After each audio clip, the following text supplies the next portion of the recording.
Senator Josh Hawley is reigniting his bill to ban lawmakers and their spouses from trading stocks while in office. It's all to prevent elected leaders from owning certain securities and investments. It's called the Pelosi Act, maybe appropriately named for our favorite. I know Jackie's a favorite of hers, because no one buys a dip like the former Speaker of the House. The bill is gaining bipartisan support amongst lawmakers, and President Trump says he would absolutely sign it. Because remember, Americans sent them to Congress to work, not get rich off of day trading. Jackie, I know that you follow the Pelosi stock tracker on X just as much as I do to see what call options she's buying and selling. This is interesting. So this would obviously prevent them from holding or trading individual stocks, related financial instruments, other than diversified investment funds or treasuries, which they could do. Your thoughts? Well, the brains behind the Pelosi operation is Paul. He's the one, executing the options strategies. She's the one funneling him the information. So it's got to apply to spouses also. And for those who say that, people in Congress also deserve a right to be participants in the market, I think they should be.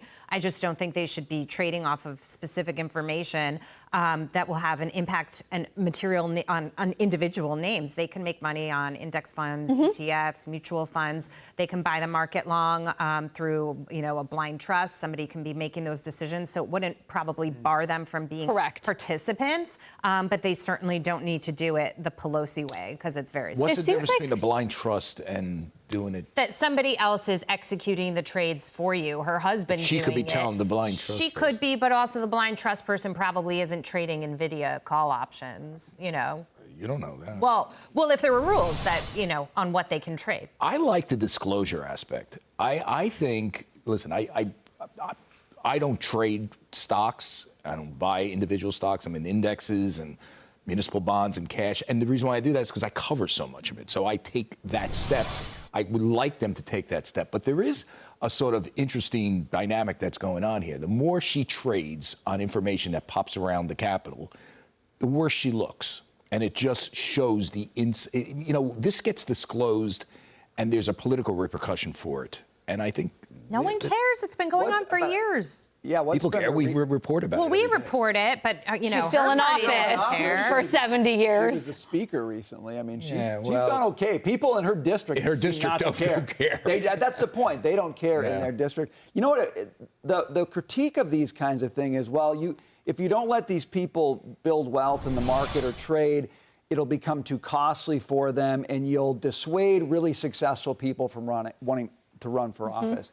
Actually, I think that would be a benefit, because it would return public service to public service. If you decided to do this and you knew you couldn't trade and you couldn't hold individual stocks and so forth, you'd say, I'm going to take 2 years of my life and I'm going to dedicate it to the country, and I'm not going to stay here forever because it is costly for me to stay here forever. In other words, it moves us closer to a self-imposed term limit, and I'm all in favor of that. But there are insider trading laws. So if Nancy Pelosi really stepped over the line, right? If she misappropriated information, it's called the Stock Act, from the American people and traded on something that was really out of line, theoretically, the SEC would come after her, and they have not done that, for the record. What's that? You usually get civilly charged by the SEC, but you can also be charged criminally. But by the feds. See, the problem is a lot of this information is not that proprietary.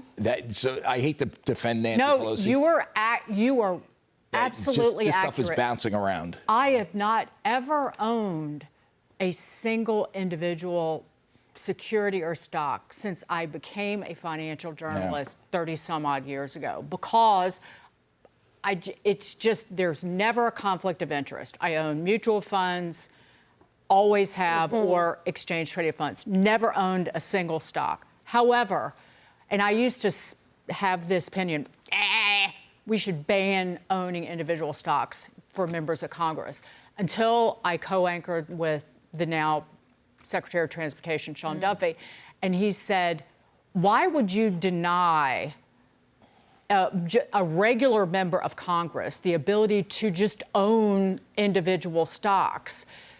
He said, regular members of Congress do not have access to material, non-public information. The leadership does because they work on writing the bills, but run-of-the-mill members of Congress have access to the same information that the public does. And even the leadership. I just go back to COVID. I remember there were a couple of congressmen. They were GOP congressmen, maybe a congresswoman or I can't remember who, but there was a host of lawmakers that traded on, theoretically, on information they gleaned about the pandemic, that it was coming, and they sold their stocks.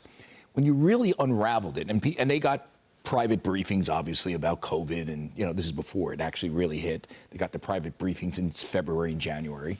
It hit, I would say, in March when the market started going haywire. But when you really unpack that stuff that they got, it wasn't proprietary. It was out there. Right. So I just say, be real careful here about, saying that's insider trading, because it's, I know a lot about So they were trying to insider trade, and what ended up happening is their information was no better than anybody else. The information they had was widely known. It was not material, non-public information. It was